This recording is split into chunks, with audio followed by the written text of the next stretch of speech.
What is up, guys? This is a live call-in show. Before we kick this thing off, we lost another great in the football community in Bud Grant. He was like 95, 96 years old. Um, he was the head coach for the Minnesota Vikings, led them to a couple Super Bowls, uh, was always in the building, very iconic guy. It's a loss for the Minnesota Vikings and I'm a Vikings fan. That's going to be pretty sad. They had a like a corner office built in, and he was always there around the players and everything. Everybody loved him. Just a tough nose, hard nosed guy. So before I started this thing off, I just wanted to uh, give our condolences to the Grant family. We have updated a couple things. We got some better lighting, a better camera, so you can see my ugly mug a little bit clearer. And yeah, so we're just moving right along. I'm trying to upgrade something every single week to make the experience better. So let's get on today's topic, which is OU versus Florida. The rivalry possibly is in the making, and I think it's going to be a good one. So essentially, there's been a couple of sites that have leaked out the new SEC pod schedule when Texas and Oklahoma come into the SEC. Very excited about that. I think it's gonna make the schedule better. So a lot of people are upset because they're essentially dropping like the guaranteed games, and on one of them it's Georgia,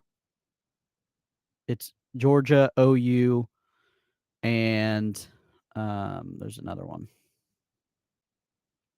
of the rivals. But essentially, we would be losing out on Tennessee and Kentucky. Now, that's not necessarily true. Florida can still keep that alive. They can still schedule Tennessee. These are just the guaranteed you're going to play these 3 games every single year. So, a lot of people are up in arms over, something that you don't need to be up in arms about. The schools can schedule whoever they want. And the Kentucky thing, it's close for me, but it's really not a rivalry. I mean, we beat them like 35 times in a row, and then lately they've been okay, and it's been back and forth with under Stoops. But I just don't. If we lose out on Kentucky, it'll suck for me because that's the closest game for me. Rocky Top isn't too far, but I really don't. I don't know. Kentucky's only like 3 hours away from me, so just because these are slated, and this isn't even 100% approved yet, but this just because these are slated your 3 guaranteed games for the year, it doesn't mean that Florida will not schedule Kentucky every year. So I think people are really getting up in arms. It's like anything else with change. It's no different. It can be for the better, and somebody's still going to have something bad to say about it. It's no different if your boss walks in and says, "Hey guys, we're going to work tens, so you guys get a 3-day weekend." Somebody will be pissed off and up. Well, I only want to work eights. I don't want to work tens. So it's just one of those things. It's somebody's going to be pissed off about it. That's the way of the world. So you can't always just you know you can't just think that it's gonna be great. Somebody's gonna have something to say about it. I like the pod system. I think it's gonna make the scheduling better. Plus, I really like this OU Florida rivalry. So, and it's gonna become a rivalry. You got two fan bases that are absolutely fanatic. They got premier stadiums in the swamp, and then the Palace on the Prairie. The the the fans are very in tune with with the they are very in tune with the actual programs. They follow recruiting. They're not fly. There are some OU fly by night fans, but I I would have to venture to say that most of them are what you would call fanatics. They're watching podcasts on OU. They're watching, they're just like Florida fans. They're watching the podcast. They're watching the recruiting. They're deep in the weeds in it. They know what booster runs what, and so I think it's gonna be a good rivalry that is pending. I'm super super excited. If you want to hop on, there is a link in the description. I'll post it here in the comments. Or if you don't, just post a comment and we'll chit chat. And so, I'm super excited about the rivalry. OU fans, they are very fanatical, and that's what makes a good rivalry. Plus, the teams have only met um 2 times, and they are split even down the middle, 1-1. So, that also makes it good. We won the BCS National Championship against Oklahoma. Everybody remembers that OU big hit, or that major right big hit um, against the receiver, and then Tim Tebow goes ahead and wins a national championship. And then we remember OU in the I think it was the Cotton Bowl. They freaking blew the doors off of us. Spencer Rattler looked like a Heisman candidate that game. He was slinging it all over the field. We had nothing for him. Looks like we got Jason. I'll let him get settled down. What's up, bud? How are you? What's up, brother? I'm gonna run to the store real quick, but I was gonna jump on with you on my own there. What's going on? Yeah, man, we were just talking this rivalry real fast, man. We lost another one today, unfortunately. Bud, yeah, I saw Yeah. that. It's they say that these kind of things come in pairs, or even three. Otis, obviously, you were big on him. And then for a Vikings fan, there's no other guy but Bud Grant. He's a staple. And what's kind of crazy is I Man, he think lives so Otis. long too, 95 years old too, man. I mean, for a football coach, that's a long time. Yeah, So good man. for him. It's what a great coach, though. I mean, still talking about him, and he hadn't coached since what, 80? Yeah.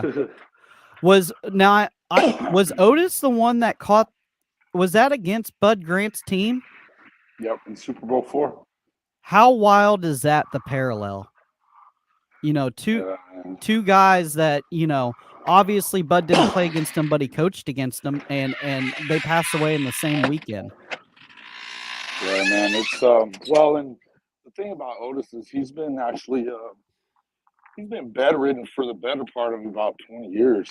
So because of what football did to him, because if he was that guy that didn't go out of bounds, you know, Yeah, and so it's just one of them deals where it's like when you think about it, these guys that they give their life to football, and there's a lot of story about him, but you'll have to check out some of that channel and we'll talk more about it and stuff. But I appreciate you coming on there last night. All you guys, man, that was cool. yeah, man. And if you haven't checked it out on the Hall of Fame podcast, they did Jason had a couple of guys on last night, a couple of Hall of Famers, correct, that played Well, with Otis. Ken Houston's a Hall of Famer. He played with him in college. Okay. Ken Houston is a top 100 all time. They talk about him and Ronnie Lott as the two best safeties of all time. Yeah. So I get this a yeah. college football podcast, but sometimes things happen, and it's football. And to lose two guys like that in the same weekend, it's pretty tough. And Bud Well, and the Grant thing was is I actually run that campaign for him to get into the Hall. you broke up. I think we're trying to connect to his truck. So yeah, Jason runs a campaign to get Otis into the Hall of Fame. That's kind of his thing. And go ahead and plug what's the channel that you have for Otis? It's it's just way past due. Like if your bill was way past due, but with Yeah. a dash in between every word. So the at after you do the backslash, then it'd be an at symbol and then way past due with dashes in between it. I'll put it Okay. in the chat here in just a few minutes. Okay. But yeah, check it out. And guys, I mean, the thing is that we gotta. It's all about the thing about the Hall of Fame is you have to nominate a certain way. You have to send it by mail. We're gonna be doing some different stuff though, and like last year we offered mailers to where you could buy the mailer and we'd mail it for you with your name and all that kind of stuff, and like one that's written, or that's like a postcard or whatever, because you just want to have them see a lot of mail. We're hoping that because of him passing away, that's what they did with Cliff Branch last year. They put him in like that, but Sad. that's messed up that you have to wait and get your flowers after you're already gone. Yeah, it's kind of those things. And Bud Grant, another Hall of Famer, he obviously made it in and got to cherish that moment. But it's there's only so many of these guys, and it made me realize last night how good Otis was. We're talking a guy. In his time, he was putting up numbers that Randy Moss did in his rookie year. Now let that sink in. Randy Moss and Justin Jefferson. Otis is right there in average. If you put throwing average per yard, yeah, he's right there. He had 2 seasons where he was over 20, 22, or 21, 22 yards per catch, and I mean he averaged for his career 17.8 yards per catch.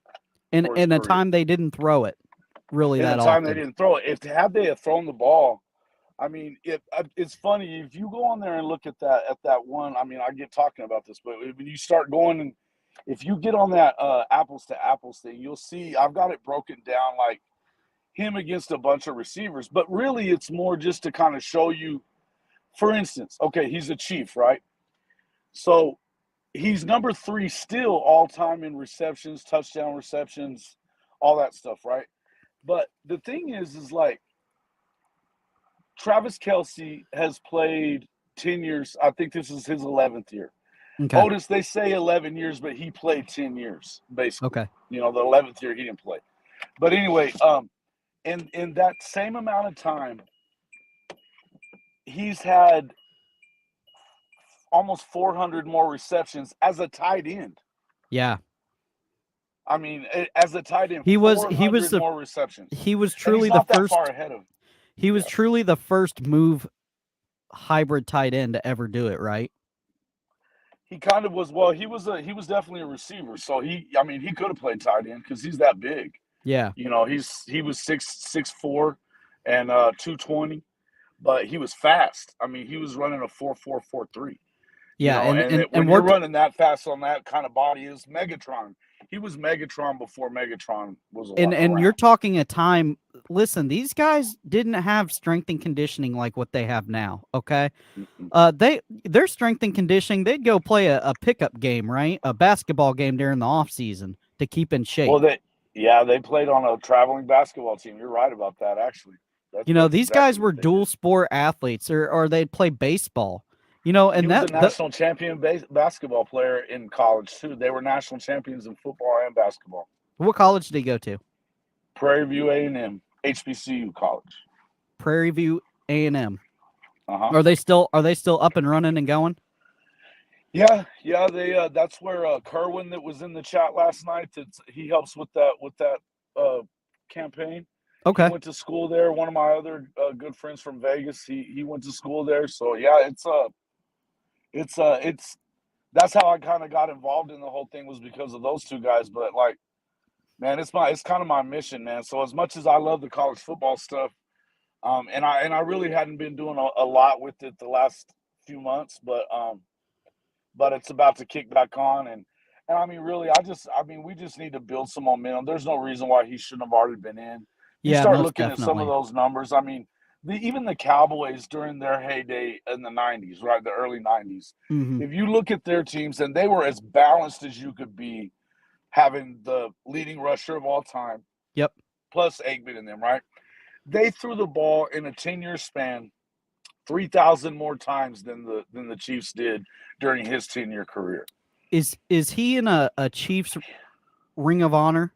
or anything like that? Yes. Oh Okay. yeah, yeah, yeah. He's Okay. in the black college football Hall of Fame. Okay. He's in the Prairie View A&M Hall of Fame. He's in the high school Texas high school football Hall of Fame.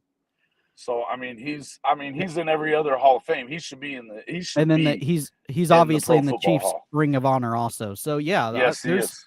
Yes. there's no reason why the guy shouldn't be in. And No. I think the problem is Stupid sports writers, bro. is it? Yeah. It's a bunch of Well, freaking. It's a out, bunch of BS. Well, and they get buried. They get out of buried sight, because of out of the fact. mind, right? Yeah, a lot of it, but a lot of it is just old.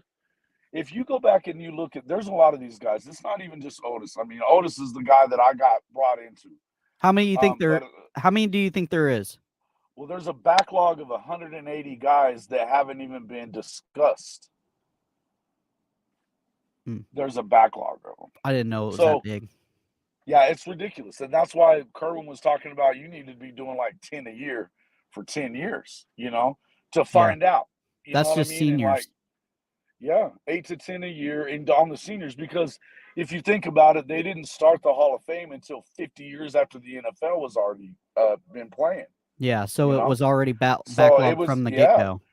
and even there's still guys that are so far back from then, like at the early era of the game, that it's like, dude, the game was they played almost. It looks like a damn basketball what they used at that time. Yeah. It was rugby. Who the hell are we to make that judgment? Yeah.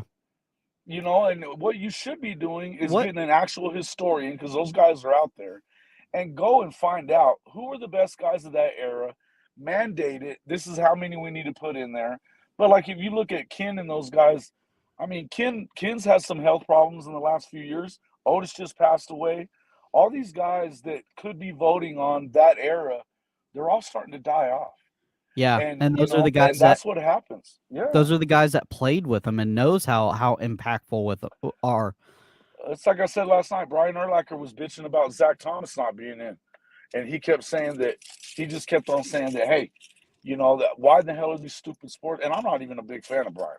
I got to tell you, but he was on McAfee saying that he was like, why in the hell are we not voting for that? We know who the best players are. Yeah.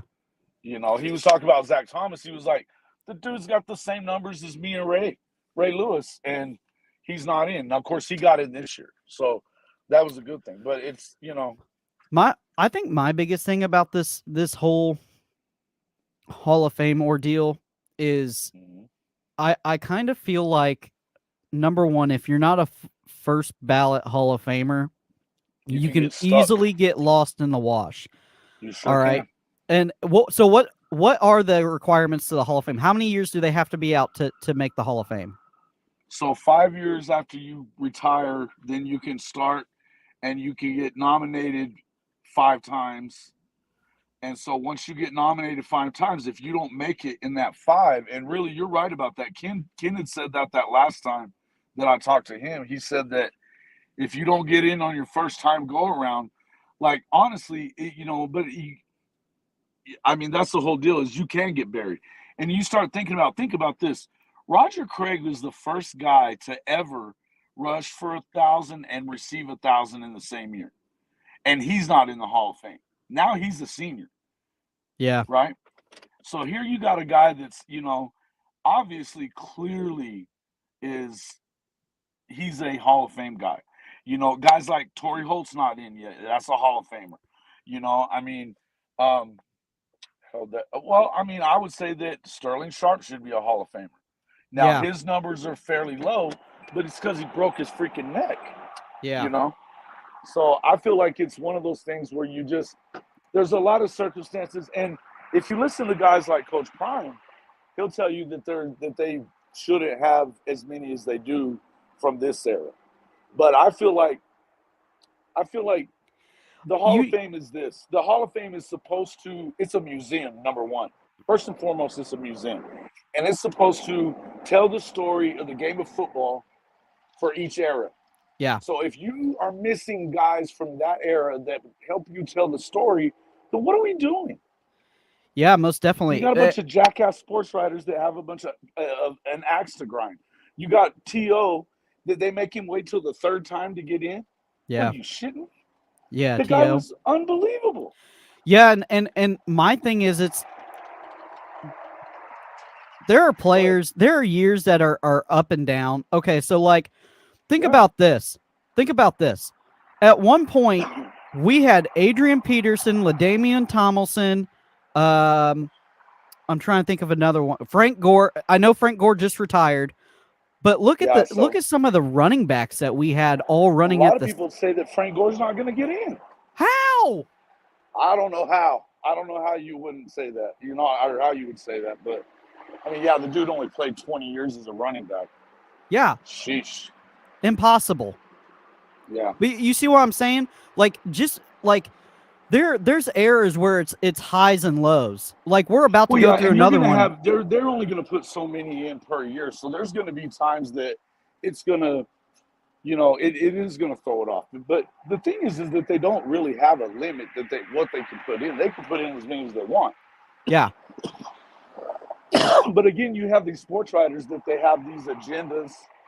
And I mean, I've been a sports writer for a long time. I know these dudes. So, it is what it is. Some of them have an agenda, and I mean, I got into it with the guy from Sports Illustrated after last year when he didn't get in, Is because I it was like, "Give me a reason. Give me a reason why you guys aren't putting him in." He was on the senior committee, it is and it is it and I ask you this, is it guys that they one don't know about or two just don't like because no, something happened he knew. or what? See, there's a couple of there's a couple of narratives out there. Otis was a good man too. That was the whole thing. He was a great man, Yeah. great person. Um, there's some issues. I don't really want to bring these up right now, but there's a couple of things that may have come from the Chiefs. And I got to tell you that the Chiefs were not very supportive of the campaign last year. So Hmm. I'm going to give them another chance to be supportive of them this year, but we'll see if they are because they're just really not. So So do they take in like what a player has done off the field? Like they're you not can't tell supposed me to, but they do. They're you not you supposed can't to, tell me but they that do. Brett Favre would get in now with all the shenanigans that has Nah, happened. he would get in. He would get You in. think? Yeah. Yeah, his numbers are sick, ridiculous. Yeah. I know. So, but that's the And I knock mean, on he had the To, Iron right? Man record and all that. Well, he may not have gotten in first ballot if all this. I mean, yeah, because you stole millions of dollars from Mississippi, one of the poorest states in the nation. Yeah, Yeah. that was good of him. And now he's. Did you see that he's suing Brett? That he's suing Pat McAfee Yeah, I and seen that. Shannon Sharp. Yeah, What I the seen that. hell? You know, I'll say this. I know Brett. I You played do. with his I played with his nephew Dylan Favre, who played at Mississippi State. I played Okay. Pop I played Pop Warner middle school ball with him. Okay. Uh it's a weird dynamic. So Brett is I can't imagine the amount of pressure that guy was under. Uh everybody in Mississippi thinks that he is a God's gift to earth. I'm not saying Brett's not a good dude. My dad bought his first house off of Scott Favre, his brother. The Favres down there are otherworldly. Um, but some of the things that happened after his career, with the New York Jets girl, and now this Mississippi stuff, and they banged on To for stuff that he did. He didn't even get in trouble really, but they banged on him. You know what I mean? So you either have to say, look, we're not looking at the off the field stuff. If it's all numbers, then there should be definitely guys that even though if they got in a little bit of trouble, Michael Irvin wasn't squeaky clean. Bro, Ray Lewis killed a guy. Yes, most definitely. So yeah, man, it's crazy. It really blows my mind that I didn't realize how many guys that were actually missing out of the Hall of Fame, and it's pretty sad. And hopefully, with us banging on the drum with these podcasts and people actually seeing it and being relevant, it'll force their hand. So that's the goal. Jason's at the store, so we're gonna keep tagging on until he's ready. Um, to get on a little bit of college football. Sorry guys, this thing has kind of took a spin, but you know we this is sports and this is football, and we got to talk about these things. And so Yeah, man, he passed away yesterday, age of 80. So it's thank you for bringing it up. yeah, no Thank you problem, for man. bringing it up. You know, and I didn't ever watch Otis, and I didn't know anything about your podcast. And it really didn't hit home until this morning. I woke up and got on the old Twitter, and I saw that Bud Grant passed away. Right. And I'm a giant Vikings fan, and that guy, I mean, he had a corner office. He was in the building all the time. Players loved him. Uh, the picture that I had up of his memorial that I made, it was -25 out, and his famous quote is "Cold is just a mindset." And he had a T-shirt on at 85 years old, and it's Dude was a bad dude, -25. man. Yeah. Yeah. Have you seen the movie Screw that. Grumpy? Have you seen the movie Grumpy Old Men? Oh yeah. Yeah. The dad reminds me of Bud Grant. You know what I mean? Like, it's like, Bud, how'd you make it 95? Well, I woke up and I took a shot of bourbon and smoked Lucky Strikes for my entire life. That's the way I Yeah. did it. Ate bacon for breakfast, lunch, and dinner. Yeah. Yeah, 1 Awesome. pound of bacon a day. Yeah, dude, Yeah. those guys are just built different. Yeah, they are. Yeah, they are. So, They're sharp. what do you think about this possible OU Florida rivalry? You think that's something that's going to heat up or what? I'm excited for it, man. I think that at first, you start thinking of it. I think everybody was kind of thinking in terms of regionality and stuff like that. Um, I didn't really feel like that. I felt like Florida would probably end up keeping some of their. I figured they would probably stay with South Carolina, or are they staying with South Carolina? Yeah, so it's South Carolina. I thought maybe they'd get Tennessee or something. I don't know, but anyway, it was surprising. But the more I think about it, I think it's cool because first off, you got A&M that they just whine and complain Yep. about everything that happens. So I mean, and they hate it that Texas and Oklahoma are going to be in the same conference. It would, if the money wasn't so crazy, I wouldn't be surprised for them to be trying to get out. Who is And I that? think if they could get Texas A&M, Oh I think yeah, if they, I think if they could move to the Big Ten, they would do it. I think if they could move to the Big 12, they would do it if the money was there. Yeah, They but want to be money's the not premier program. right.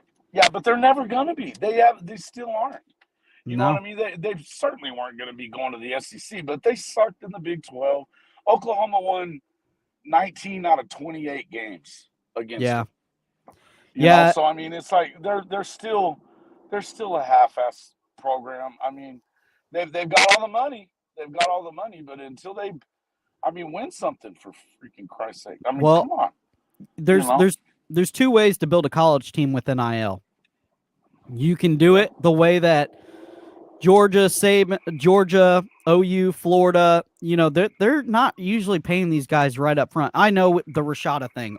Okay, listen, Billy Napier Billy Napier pulled that, was like, this guy's not going to make $13 million. Rashada wasn't going to see the field. Okay, we got Lagway coming in. That guy's a dude. Anybody that has seen Lagway knows he's the real deal. So, but he was also a 5-star. That's crazy that you're not. I'm glad that they finally. He turned his truck off, so it's disconnecting. But what were you saying? No, I was just saying that they offered him 13 million. He should have got his 13 million. But what I'm saying is I'm glad now because he would have never allowed that. If he'd have known what was going on, he would not have allowed it. So that's, to me, that's what you want to do is have. I'm glad that they changed that law in Florida so that that the coaches can actually basically work the deal and help them get whatever they're going to get, because that would have destroyed that locker room. I agree with, that was something that Shelton was saying, high top guy. Yeah. So, I mean, he was talking about that whenever I was on with Ty, and I was like, yeah, you're right. What is the NIL laws in in Oklahoma and Texas? I don't think there are any in Texas. And I don't know how many of them there are in Oklahoma. I don't think that Oklahoma's not going to spend money like that, though. You know, they're just not going to do that. That's just not their style, or they don't have it like that. Well, it's not that they don't have money. It's that they don't have Texas money. They don't have A&M money. They've got money. That's different kind of money out there. But yeah, and it is. But here's the other thing: is that Venables is I want my guy. You know, Yeah. and if it's going to be all about money, then he doesn't probably want the kid. I mean, and it's not like they're not going to get paid. Don't get me wrong. Okay, they're going to get paid. But I think it's probably a little more like Florida. I know you've got some boosters there that got a lot of money, and there's a lot of oil money there in Oklahoma too. There's a lot of oil money there.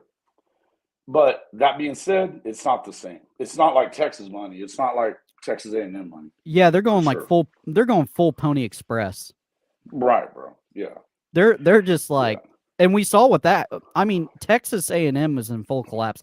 Miami. Oh, dude. Yeah. For I people, think that it's a shit show. No people don't talk about Miami because of Venable and Napier had kind of a rocky season, and I swear to God, Ruiz is in with 247 and writes them checks.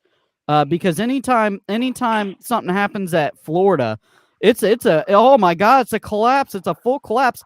Miami's lost 6 coaches. They got kids running left and right away, and Cristobal's in full collapse. They didn't even sign a quarterback. They don't even have a quarterback. They have Van Dyke. Yeah.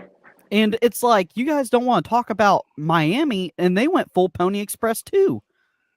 So it's very interesting. Just because you have the money doesn't mean you're gonna do well. You still have to recruit your guys. You know what I mean? You have to. It's got to be about culture at some point, right? And if your culture is all about money and they're smoking weed in the locker room at South Carolina and crap like that, something's wrong. Yeah. Right? Yeah, they were doing that at A&M too. South Carolina for sure. Yeah, that's what I was saying. At South Carolina, at the A&M, they were in there smoking weed in the locker room before the game. It was at South Carolina. The game? Yeah. I thought it was like at a practice. You don't even do the crap at home. You do it on the road. Attaboy. Holy shit. Ballsy. Yeah, dude. That says I got my money and I don't care. I ask you this. I think about this stuff all the time. I got 2 things to ask you. All right. How long until one of these kids go to jail for tax evasion? It could happen, man. It could happen but I think that, well, if you're listening to Nick Saban, the sky's falling. But I don't listen to Nick Saban that much because it seems like most of what he's doing is just campaigning for it to be better for him, right? Yeah. He doesn't like working from behind in recruiting or anything else, and so he's going to complain. But I do feel like that, like the law being changed there in Florida about that, with being able to use the NIL correctly. They're allowing now. There were some states that weren't allowing you to have an agent. How stupid is that? You have to have one. You know what I mean? Like, you need to have one. You need to have representation. You need to have somebody to help you do the right things with your money, you know? Yeah. And so to me, it's a no-brainer that they needed to do that. So they're making some changes that are helpful for these kids, right? This is my worry. Yeah. And you know it's going to happen to somebody. Sure. Somebody is going to have somebody's parents and stuff like that too. Yeah, somebody's going to have a guy and a family friend. Yeah. And I'm running all these businesses and da da da da da, and it's gonna go real bad, real fast. And I think it's one of those things, man. It's gonna be sad, but it's gonna happen. Because not all these kids come from Archman. Not all money. These kids. Yeah. And what did you learn about money management in high school? You didn't. You know what I mean? So that's just one of them things that some people are taught that stuff. It's the Rich Dad Poor Dad book. Some people are taught how to deal with money. Some people aren't. I'm 31 and still trying to figure out the credit system. brother. I'm telling you, man. It's a well, and it tells you a lot about what's going on in our government and in this country. But not to get off on a tangent, but you have to help the. And one thing I'll say is that you got to help those kids save themselves a little bit sometimes. You know what I mean? And Yeah. I'm all for paying these guys. I'm all for paying them because the college football is generating millions, and it has been for a long damn time, Yeah. right? And They ain't going broke. let's not get it twisted and say that they weren't paying them because they were. Yeah. And that's why Saban's really pissed off because he was the best at getting away with that crap, and now that part, that's not an advantage for him anymore. Yeah. That's it. You That know, was a secret spell. Now, to yeah. go to my next question, Jason, how long until what's up, UF Short? How long until there is, and it may not happen. This is me just throwing a dart at the dartboard. How long until there's a non-transfer in the contract? You can't transfer out of the school. You're locked in for 3 years when you sign that NIL deal. I think the only way that they can do that, well, first off, they're going to have to. I think what they have to do with the NIL stuff is they're going to have to. The school's going to have to be attached to this deal, in order to do that for sure. But the Do you think it's school coming? now, it has to be. Here's the thing, and that was the whole deal. Is they made it to where it's supposedly not supposed to be an enticement, right? Yeah. Which is stupid, by the way, because we all know that. I mean, we're just talking about A&M. That's not an enticement. $30 million that they paid out. And recruiting, yeah. Yeah. I mean, come on. And let's not get it twisted. They're all enticements, and they all know about it. And I don't care what any of them says. Billy knew what was going on there. He probably is the one that shut that down, Yeah. right? He knew what was going on, and I'm guaranteeing you that they all know. Now, whether Jimbo's just the kind of guy that's like, shit, pay him. Who cares? Yeah. He thinks it's going to help him when it doesn't, But here's the deal. And this is one of the things that I don't always agree with Josh Pate, but I can tell you that I agree with him on this one. The way that this is going to have to work itself out, the transfer portal, it's a dicey game you're playing when you go to the portal. You can end up with no school. You damn sure can. And you know that 40% of them last year didn't have a school. They're not playing this year. 40%. Now, that is not a sustainable model, bro. Not a sustainable model. Jason. So if you're as a school, this is what Pate said. If you're a school and you're a conference for that matter that's paying billions of dollars to these guys, or Fox or ESPN saying we're paying billions for your product, yeah, get your house in control. You need to incentivize them staying. Yeah. Hey, you stay after year one, we're going to give you 25 grand. You stay after year two, it's 50, 75, 100, whatever, because not all of them are going to make $1 million anyways. No. Right? But you need a full team, Those 3-stars and 4-star guys, the 3-star guys are like, that's the heart of your football team. And every now and then you got a diamond in the rough and a preferred walk-on. Sure. Yeah. That nobody knows But about. Those 3-star guys are the guys that if they go jumping in the portal and they haven't become an All-American already, they're screwed. You know what I mean? There's chances are nobody's even going to know who the hell they are. So when you jump in the portal, you do take the chance of that team saying, okay, we're down one cornerback. Let's go get a guy. Your scholarship. They can pull your scholarship and give it to somebody else. So it works out sometimes. The 4 and 5-star guys generally are going to find a place. But I'm telling 40% of 3,000 something guys from last year that got into the portal. That's a dicey move, man. And I think that in the end, you have these little rule changes that finally they're getting under control, and it needs to be more centralized, I think, and it needs to be the same rules everywhere. Because if the kids don't understand it, and then the rules different in this state, and then this conference, and then yeah, that's not good either. No, but the bottom line is just call it what it is and attach it to the school and let the school handle it. I have to agree. Just do that, and then you're all right. I feel. Yeah, like. I don't know. Maybe I'm wrong, but I just kind of feel like that's how it works. No, I don't think so. I don't think you're wrong because everybody's saying the same thing. And the NCAA is here in Indianapolis, and I know a couple people that work for the NCAA. Right.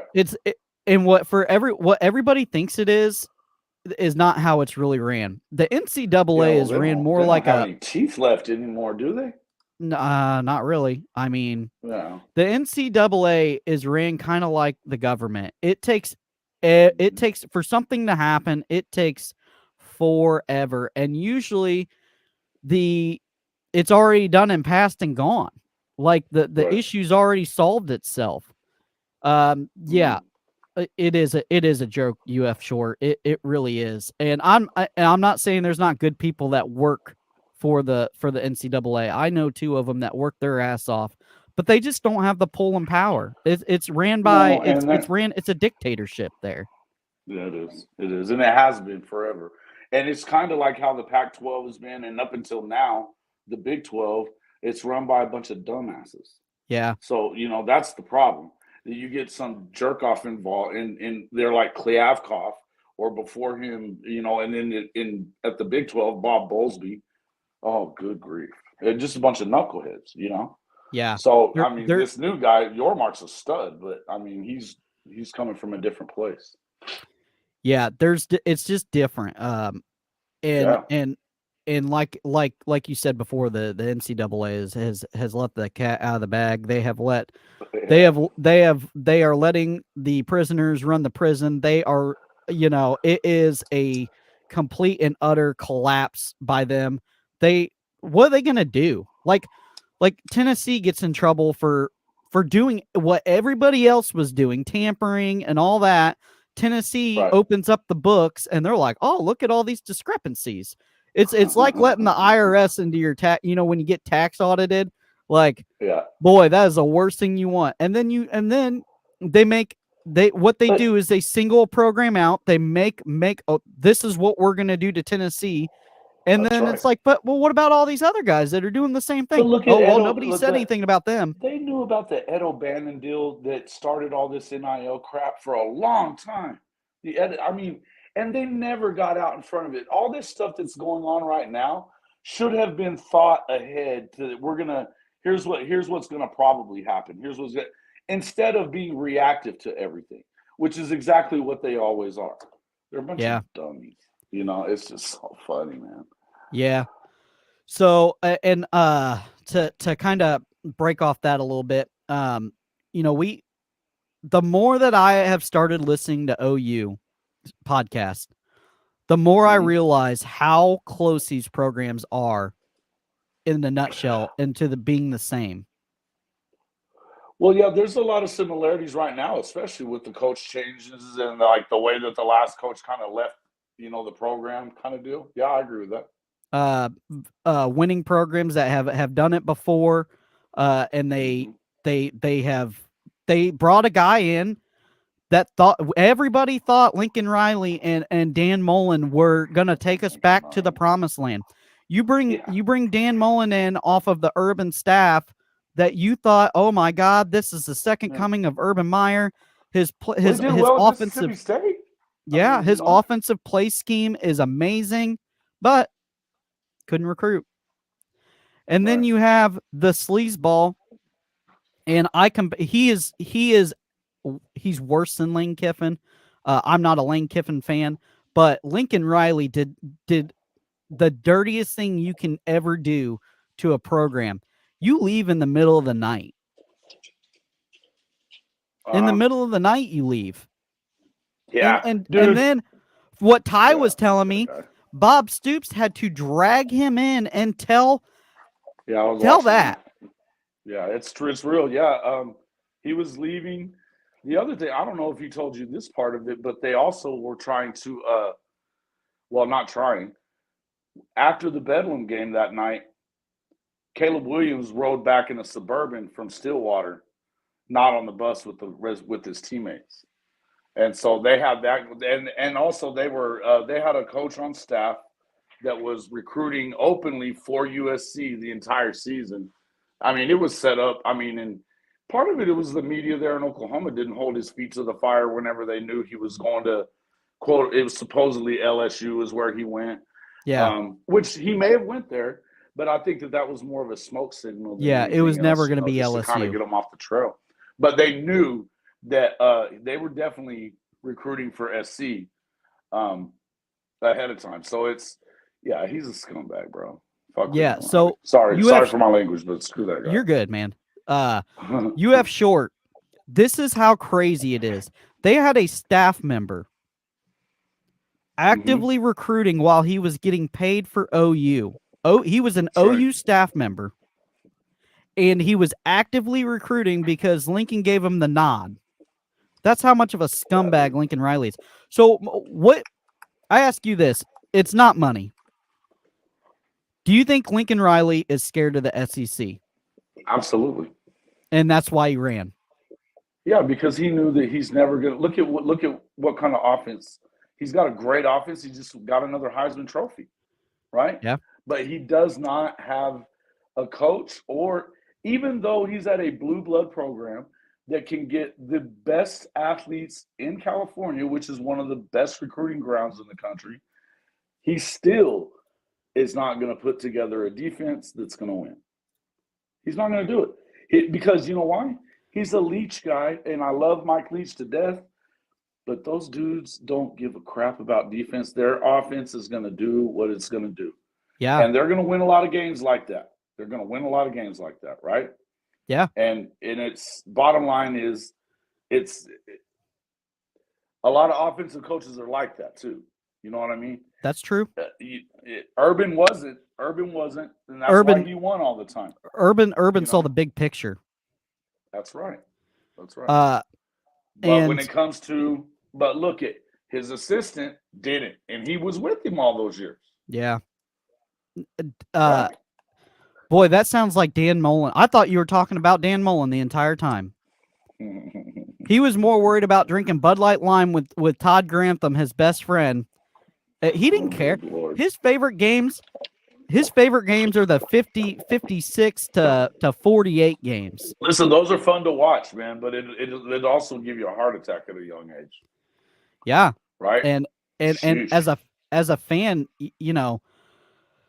Georgia didn't win 2 national championships back to back off of a high caliber, high powered offense, did they? Well, they do have high powered offense, but they just don't have they don't have a quarterback that looks like Caleb Williams does. But look at their receivers, look at their running backs. I mean, they are studs. But they definitely depend on that defense. And those, I mean, what did they put 6 guys in the first or second round last year, something like that? 6 off the defense? Yeah, and nobody's talking about insanity.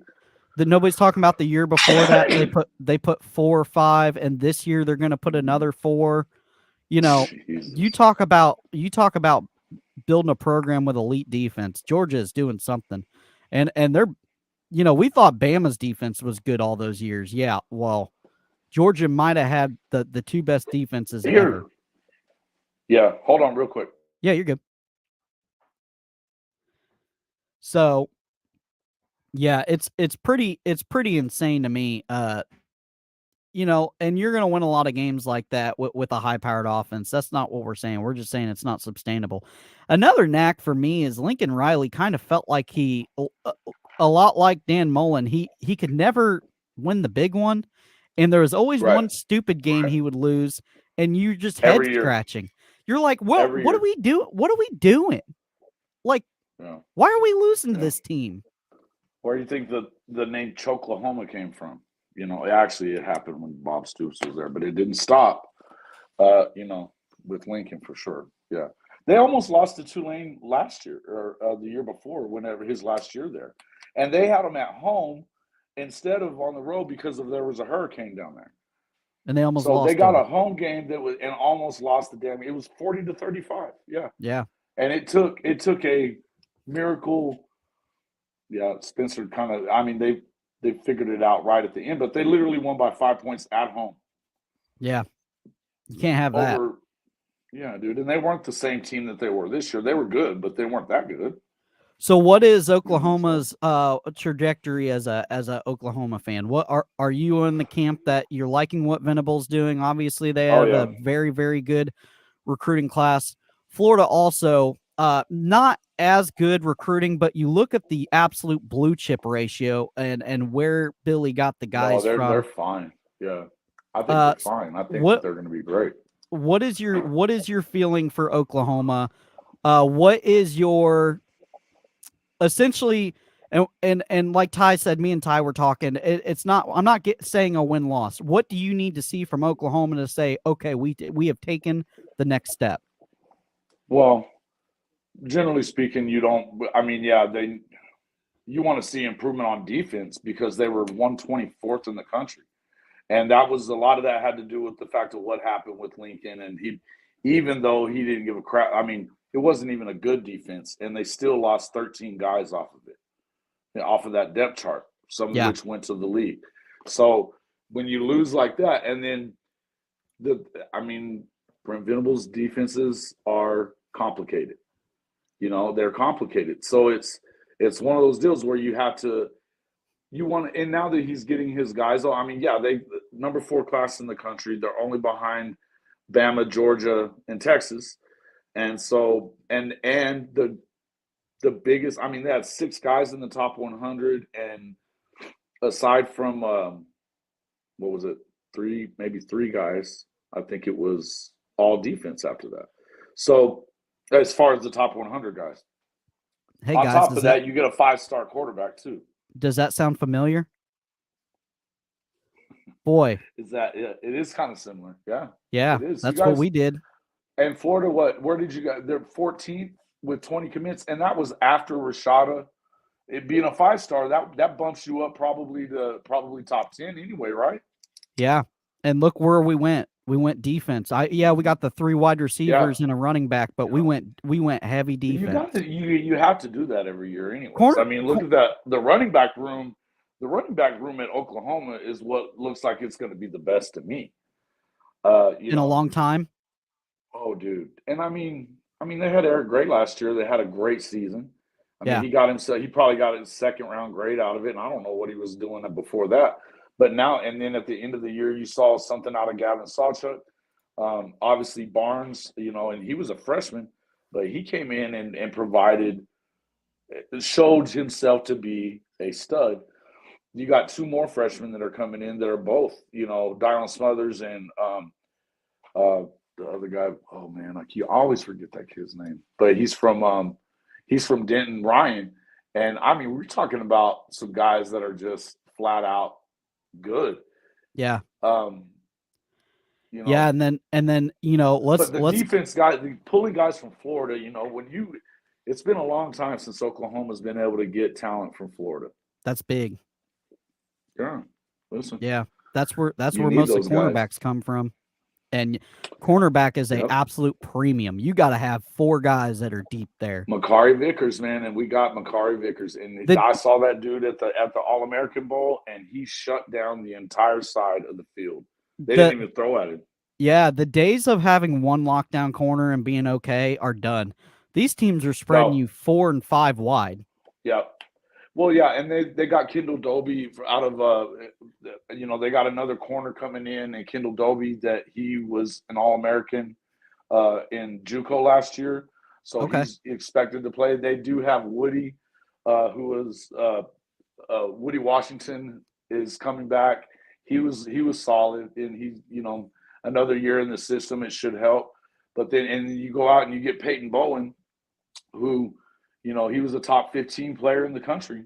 Yeah. In the safety position, you've got. I mean, safety's looking good. I think the main thing that they really still are looking to do is but they kind of addressed it in the portal because they lost out on a couple of guys. Obviously, they lost out on a couple of guys there on the defensive line, but they did great on the edge. PJ Adebawari, I mean, You that kid. and Ooh, you talk about and we got Kelby Collins out of Nick Saban's backyard. I don't know bro, how I Billy saw that Napier did dude. it. I saw that dude, man. Ooh. Did you see that guy at the Under Armour All-American game? That is a Yep. man playing amongst boys, and he Same is with PJ. 18 years old. Same with PJ.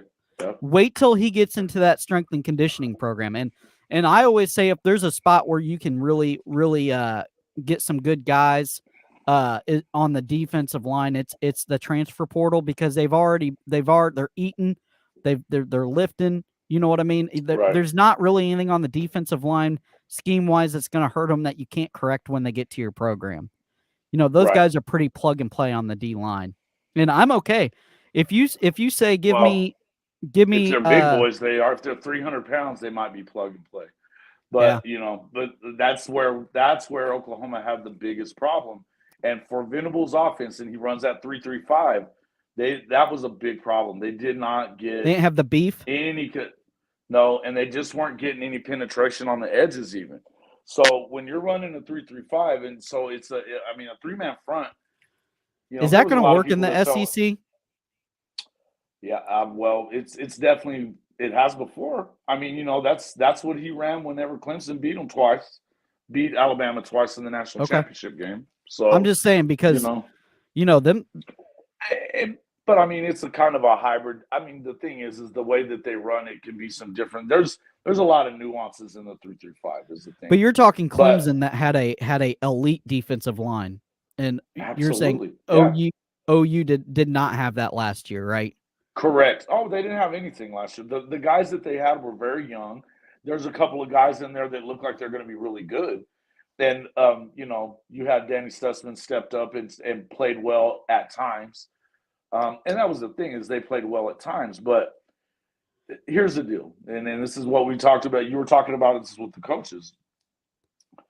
Even when you're talented, you're changing the culture around there. There's got to be more discipline and got to be more.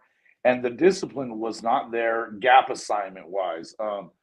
Alignment. And even alignment was, dude, on 3rd and 4, you're lining up 7 yards off the ball at the corner. What are you doing? Same thing that we were talking about. And it's like my biggest thing, and it shows Billy Napier lost 22 players this year in the transfer portal because that shit that was flying with Mullen was not flying with Billy Napier. And I like that. And another thing is, and I'm not saying all those players are bad. They just didn't fit. They didn't fit the scheme. Billy Napier has 2 guys that are 400 plus pounds on the defensive line for nose guards, and Desmond Watson and Big Des Watson and the kid from Memphis. Did you see that guy? Holy smokes. Big old boy. And that's, that's what you have to have. And then if you're going to run like what Venable's saying, a 3-3-5, that only works. You got to have monsters. That only works if you have elite defensive linemen that can get pressure with a 3-3-5. Even if you're blitzing one guy. They're getting them. They're getting them. So the guys that they had on the edges, they're going to probably be moving them in, I think. Then you went and got Jacob Lacey out of Notre Dame. He's been good. Yeah. They got the kid from I always forget how to say something. Oh crap! Give me 1 second. I'll tell you. Out of Wake Forest. Yep. He's a stud, bro, and he's not even that big, but that guy is a game record. Yeah. So it's one of the deals where it's what the hell's his name? I always screw up the. Yeah, Billy Napier. And then they got Trace Ford from Okie Light, which pissed them right off. Okie Light. That's Oklahoma State for non-Oklahoma fans. They're essentially, if you're comparing it to beer, I would say that Oklahoma is your staple Budweiser, MGD, and those guys are like Natural Light, Natty Ice, Milwaukee's Best. It gets the job done, but it doesn't taste the same. Yeah, dude. Okie Light, man. And I don't know if you saw that video I did yesterday with the guy from Locked On Oklahoma State. I didn't see that one. Oh, Bothroyd. I always just forget how to say his name, but Rondo Bothroyd. I tell you what, though. That guy's a stud, man. For sports clips, Mike Gundy, though, he's always good for like one or two a year. He's good. He's good for like one hot take. Yeah, but he's full of shit, though. That's the thing. When you're full of shit, you're gonna do that. You know what I mean? But like, it's like Your dad will tell you. My dad told me when I was young. The guy that calls you champ in sport and chief is full of shit every Yeah. time. And so remember that. So, and that is freaking Mike Gundy. He's full of shit. They just canceled the spring game because part of the bleachers are being renovated. Dude, So put the other half or go to it. you, I mean, I you know ain't one you ain't thing. selling that sucker out. No, and maybe they would, but probably not. No, because they lost 20 freaking guys to the portal. Yeah. And didn't replace them all. I mean, they replaced them with trash. The guy from Locks On, and I like the guy, but he keeps telling me how they're going Sunshine to win pumper. 9 games. Yeah, he keeps saying they're going to win 9 games. I was like, dude, if you lose 9 games, that'll be a good season. I think. But Jason, we've all been there. Not true.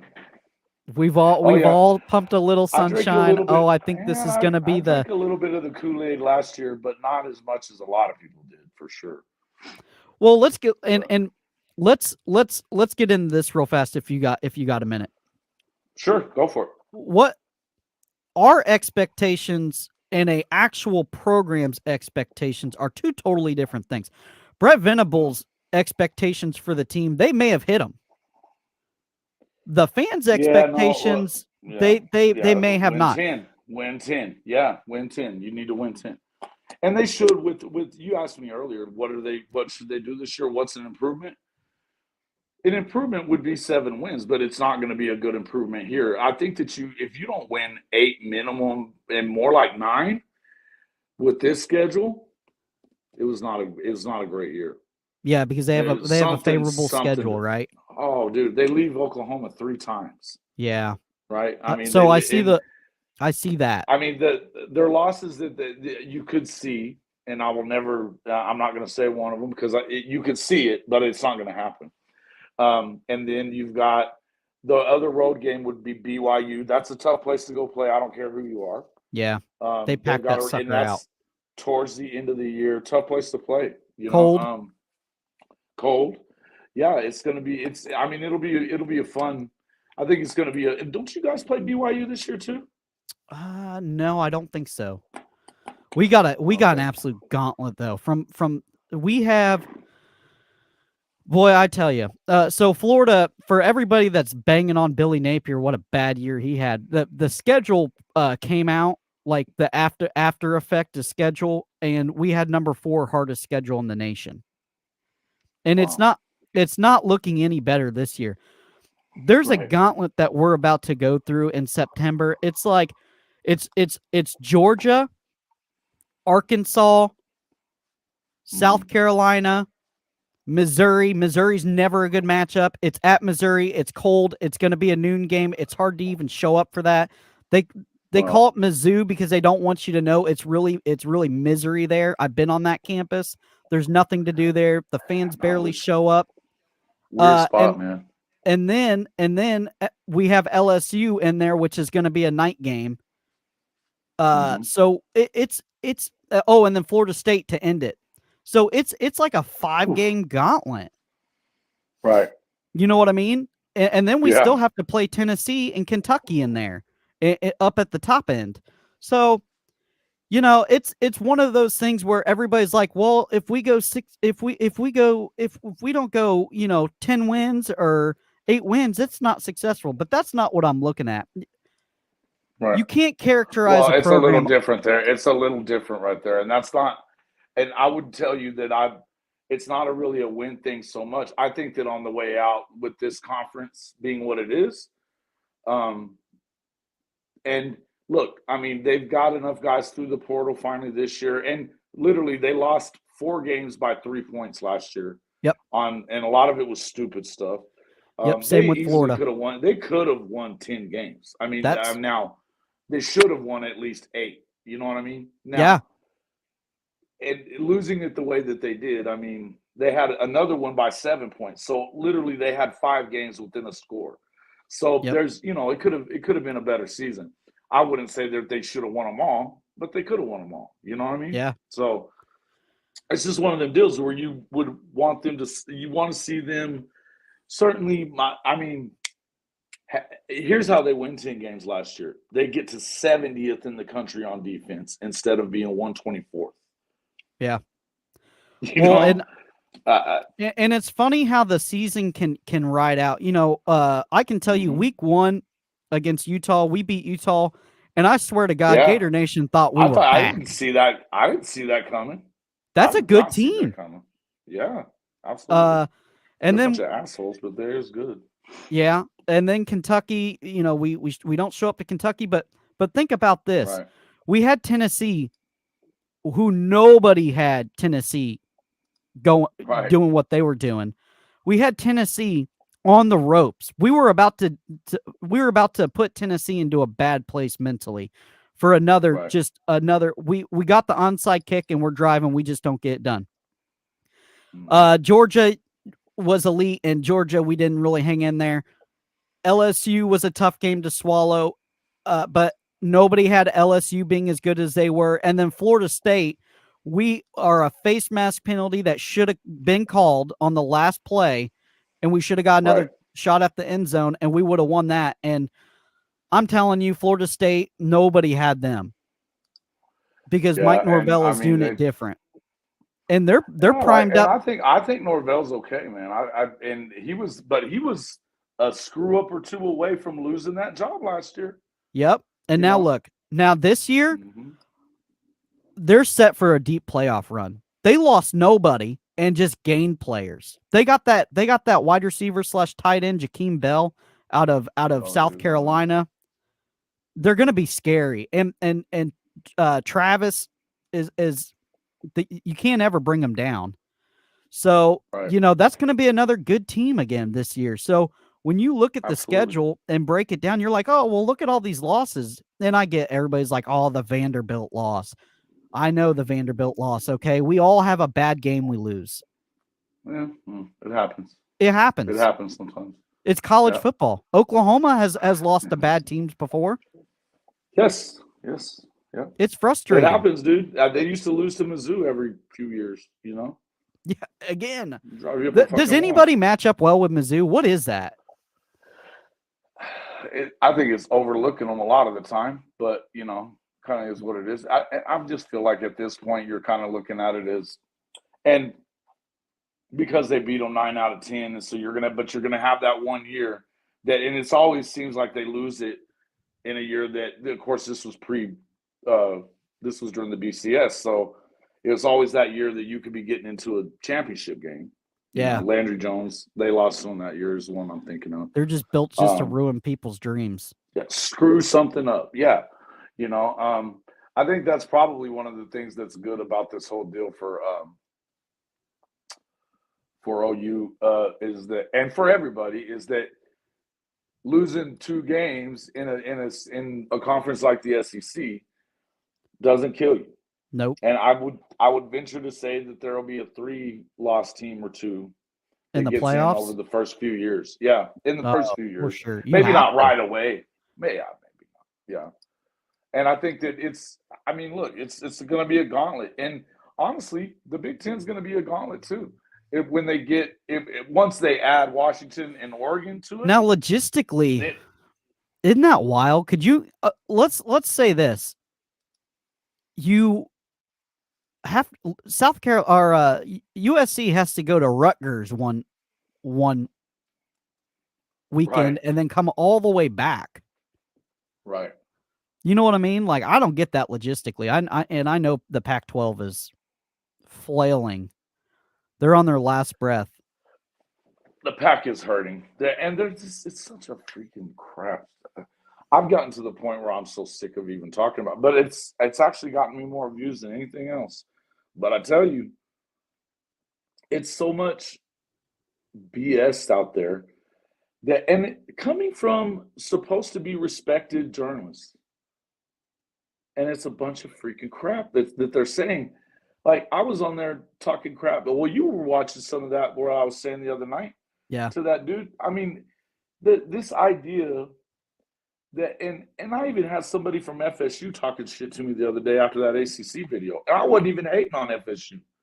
I was saying that ESPN should keep them and pay them what they're paying the SEC teams, because FSU's then they have all of them. Yeah, And you FSU's get to hating the keep Florida. ACC, if Right. anything. But yeah, but I said something, and some guy said something about they've been trying real hard to get their AAU and blah blah blah. And I was like, guys, AAU has nothing to do with the conference.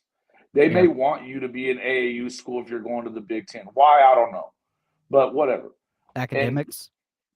Yeah, but dude, here's the deal: you're not picking your school up and taking it to Texas. First off, Utah, you're not. And neither are the rest of them. Number two, you're not taking classes when you get down to Texas either. Even if what they were saying was true, that's not what's going on. And number three, you don't lose your AAU status by playing football in the Big 12 conference. It's stupid. I mean, It's Notre Dame it's a non-starter. Notre Dame doesn't even have a conference.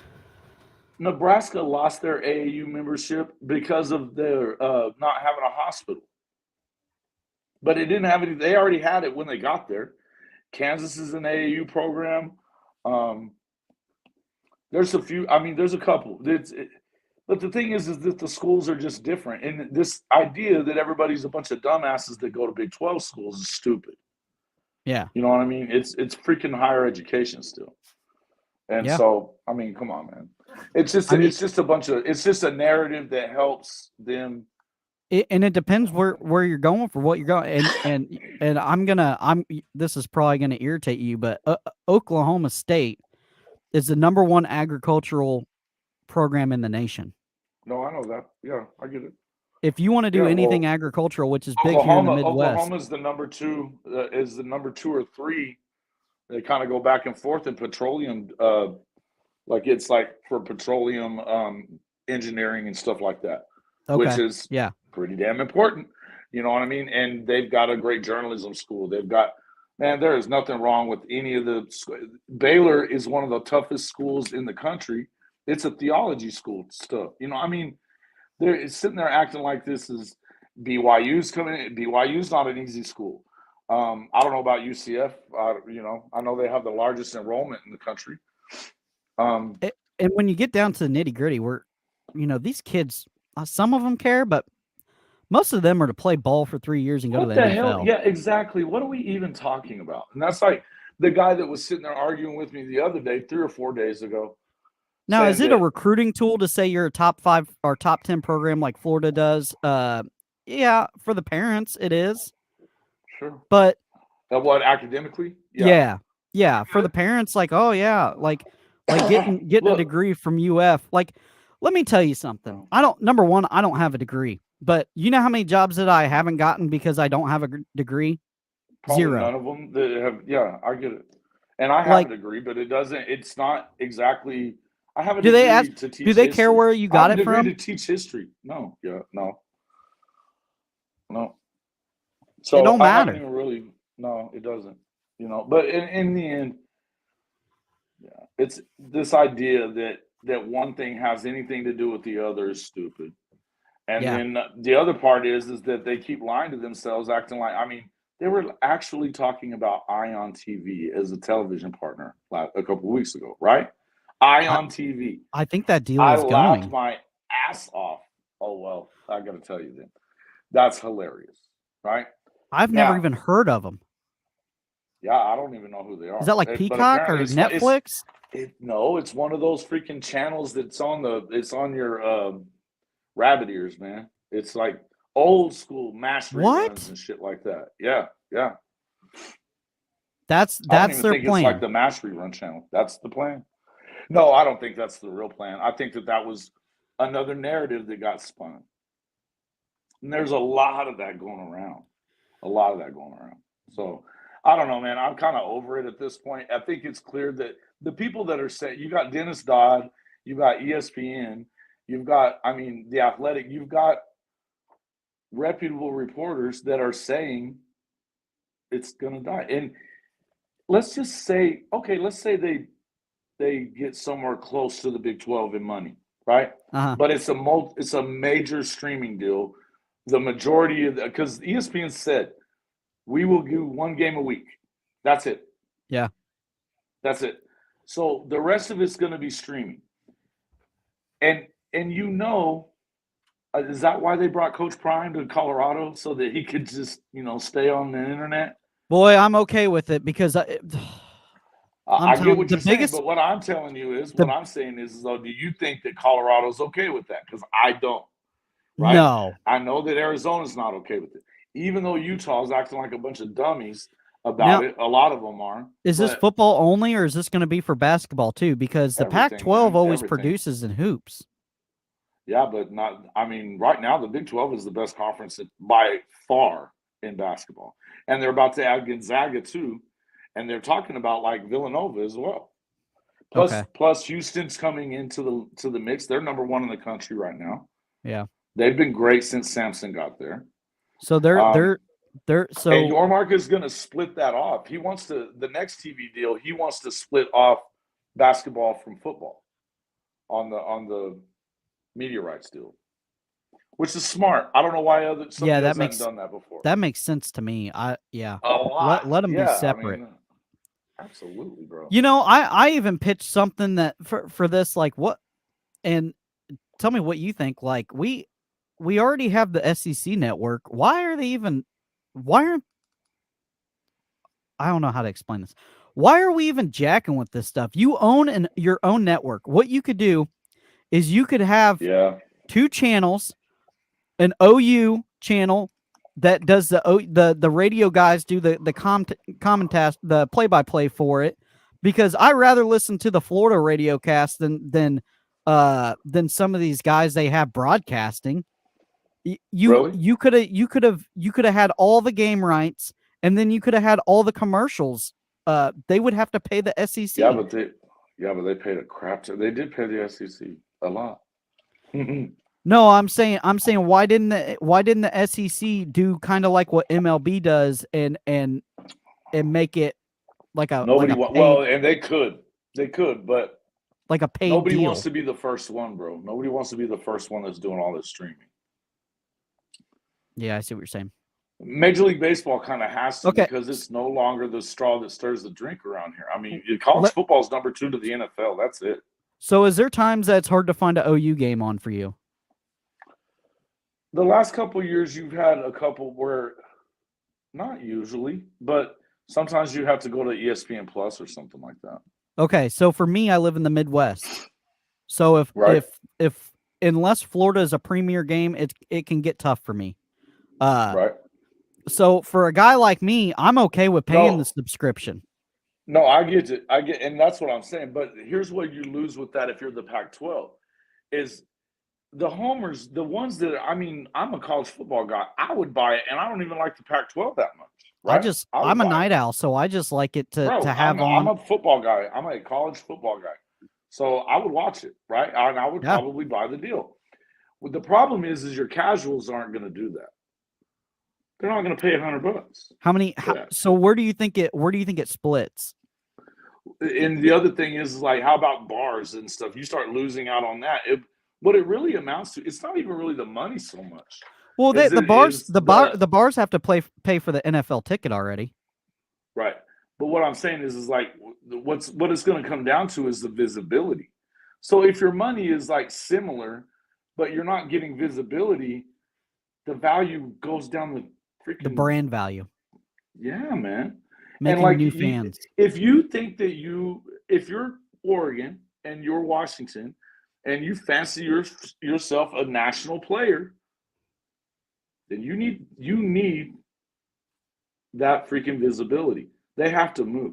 So even if it works out for a 4 or 5 year deal or whatever they think they're going to get, and they stay for the moment, why would you say if you're the Four Corner Schools? Because the second that the Big Ten makes their choice that they want to bring in those other two, they're gone. Yeah. I just don't see it coming together. I don't, and I'm not, I don't necessarily want to see these conferences fall apart. Now, I don't want to see the Big 12 fall apart. But that was the other thing is Kliavkoff could have killed the Big 12 numerous times. And he's a moron, just like the other ones. It took Yormark being great and Kliavkoff being a dunce For as smart as those guys supposed to be, right? They're Yeah. so smart. For as smart as they're supposed to be, they haven't made a right move yet. So I don't know. How do you feel? How do you feel about? Do you think OU and Texas going to the SEC makes it better for college football? Well, yeah. Here's why. Rivalries, man, and good games. I mean, Dennis Dodd talked about this in one of his columns a couple of weeks back. It's not about market share. It's not about that, right? I mean, No. there's money being generated. Why is money being generated though? Because of rivalries. Yeah. They have the biggest rivalries in the country now, all in there, except for like one or two of them are Yeah. going to be, Michigan, Ohio State would probably be the only one that I could. yeah, The of course. Penn And State, then you got UCLA, or you got USC and Notre Dame, stuff like that, yeah. right? But still, they've got the Red River, they've got the Iron Bowl, they've got the cocktail party. Florida, I mean, Florida almost State. every game. Yeah, man, come on. And you still have Tennessee is rivals with. I mean, well, what the oldest freaking rivalry in the South is Georgia Auburn. Yeah. Right. It's a rivalry between LSU and Alabama, and apparently that one's staying together. So Well, I mean, every freaking week is going to be. There's not going to be a game. I mean, so my and people are It's going to get nasty. Oh, well, and the SEC, and we aren't even talking about the rivalries that haven't even been created yet, because there are some pending. If you don't think, think about if you don't think, Oklahoma and you guys, oh my God, that's going to be. That's going to be wild. I can't wait for my first trip to the swamp. I've never been there. And here's another one: Texas, Alabama. Yep. Because they played last year and had them on the fence, and I think it's gonna get nasty. I don't know. I think Sark is weak sauce, bro. I just don't see it. A fan base wise, though. Yeah, listen, they're gonna have fun with it. And look, hey, Texas should win in this league. I mean, they're always recruit right where they are, right? Well, always. And if you could handpick two teams that are essentially plug and play, and I've said this over and over and over again, Oklahoma and Texas are my two teams, not named Ohio State. The people that are out there saying they're going to get mud stomped. I've had a bunch of guys in some of our videos. I'm like, you guys are stupid, dude. Yeah. I mean, I'm not saying that they're going to go in and dominate anything. I'm not an idiot either. You know what I mean? But but I do feel like they're going to go in there and compete just like everybody else, and they can win a national championship now. Before you couldn't. You know what I mean? It was at a point where I didn't think you were gonna. Thankfully, they're getting defensive. I'm going to say this. The slippery slope has gotten slipperier, though, because because if you fall off for a couple years, you can be down in the absolute for a while. stellar. Well, look at what happened to Tennessee, right? Yeah. Golly. Just one misstep after another for 15, 16 years. It took a Stoops to get Kentucky relevant. We beat them 30 times in a row. Yeah, I was going to say, what was that win? Yeah, and now 33, 34 times in a row. Holy crap, that's a lot. Yeah. It took Mark Stoops to go in there and fix that program.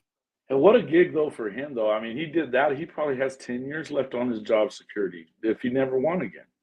Yeah, Mark Stoops is going to get a better job, though.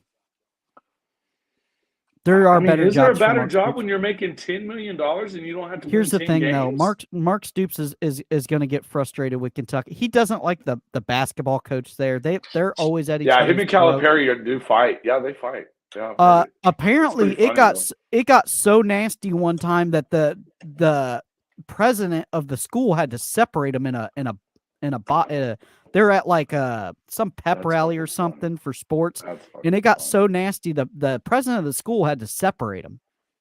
Well, I saw that Mark was making comments in the newspaper, and what happened that had got said by Calipari. Yeah, and you can't have that.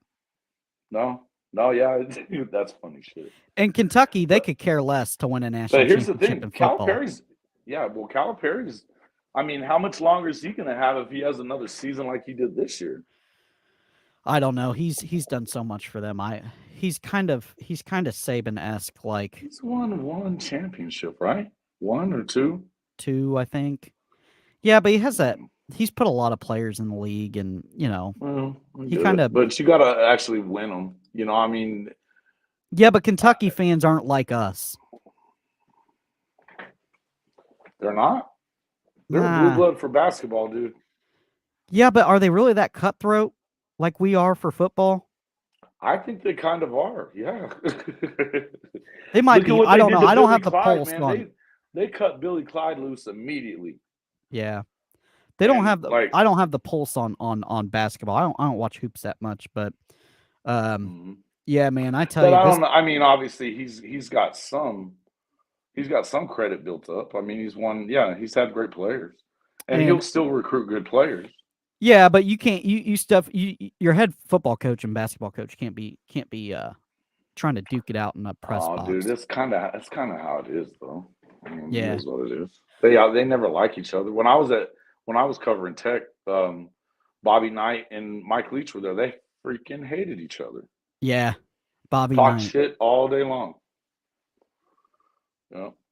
It's kind of like that. I bet, and you just have two alphas in the And room, and it oh yeah, it's dude. gonna And yeah, clash.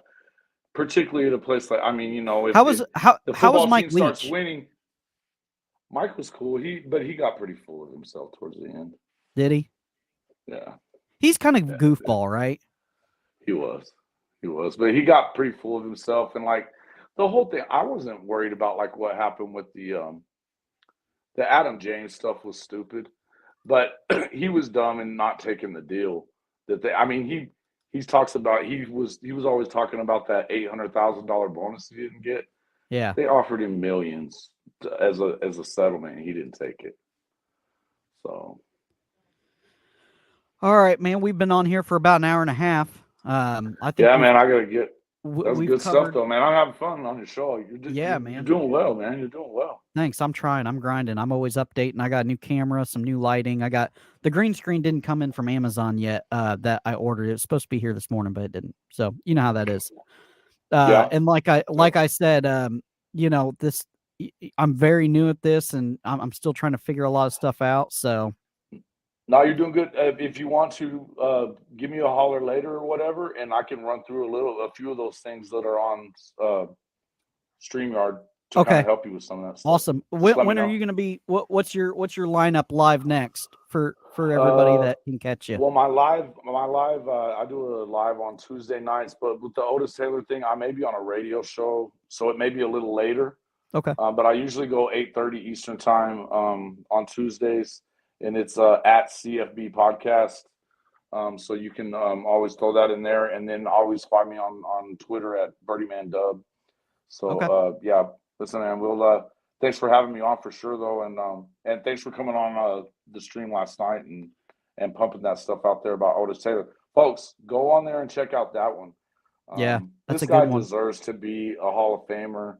He should have been in before he died, but I feel like you could definitely I could see it doing better. You know what I mean? And he was man. You'll see if you see some of the stuff we put out there, you'll see what I'm talking about. But Most thanks a lot definitely. for having me on, Cody. Yeah. Yeah, no problem. We will see you later.